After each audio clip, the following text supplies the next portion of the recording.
How's it going, everyone? Welcome back. Austin Ekeler is officially on the trade market. The Chargers have granted him permission to seek a trade elsewhere. Austin Ekeler and the Chargers failing to come to an agreement on a contract extension, and for that reason, Ekeler saying he wants out. Chargers saying, all right, find yourself a team that wants to, acquire you here, of course, if that's exactly the case that's going on. But nonetheless, the Cincinnati Bengals, we've heard a couple different reports saying that'd be a top landing spot for Austin Ekeler. And understandably so. I mean, this is a Bengals offense that he fits the scheme really well. This is a guy that's an elite receiving back. He knows how to pick up the yardage on the ground as well, can play wild in a shotgun. I mean, everything that you could possibly want in a running back, Austin Ekeler provides, especially when you look at what he did for the San Diego or Los Angeles Chargers these past 5-6 years. I mean, the guy, he's the definition of the ultimate value back. He's only going to get $6 million again in 2023, and the guy's been 107 receptions last season, 200 carries, 4.5 yards per carry. I mean, the guy's been stellar for the Chargers here, and to think this guy wants to go out and likely get his bag, you can't be upset, and you can't look down upon him for that. I mean, he's got to do it, especially in a running back market, or you don't know how long your career is as a running back. The guy's 27 now. It's like, oh, well, how much longer do you have left in the tank? He's got to go out there and get his money.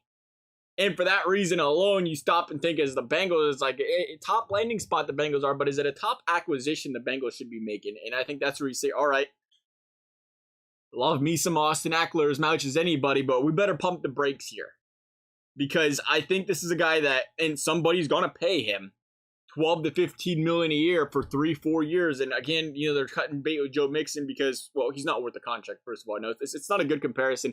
I don't like the comparison personally, where they say, well, they're getting rid of Mixon to shed some salary at the running back position while they sign somebody else, because somebody else is better than Joe Mixon. Let's just call it what it is at this point in time in Mixon's career.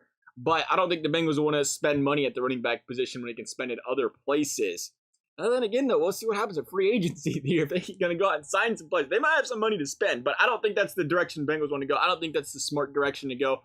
Even though, again, because Ekeler, you look at this guy, 27.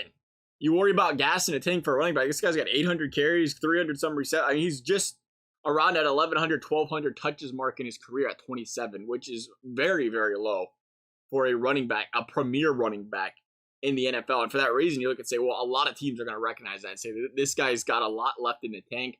He's worth that money. At 27, you give him 3 years, give him a 3-year extension. You got him until 31, 32. And again, even if the wheels fall off for this guy, he's still going to be a really good pass catching back. And he's still going to have that 3-down back ability. And, in the proper system, he's going to have a pretty long career still from this point on forward, I think. And unfortunately, though, for the Bengals, it's like, he's not a steal. He's still an under the radar running back. It feels like you don't hear a lot about this guy still, as much of a stud as he has been. But I still think he's going to see that double digits contract in the millions that is coming forward. I don't think the Bengals are going to fork over that money. It's a great story. This sounds fantastic. Yeah, I'd love Bengals pick up some Austin Ekeler, but I can't imagine it happening.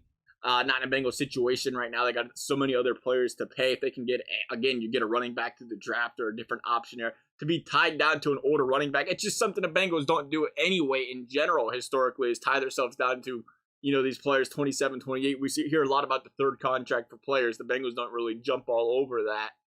We'll see, though. Austin Ekeler will be a heck of an addition. Love you guys' thoughts. Thank you guys for watching. We'll see you next time.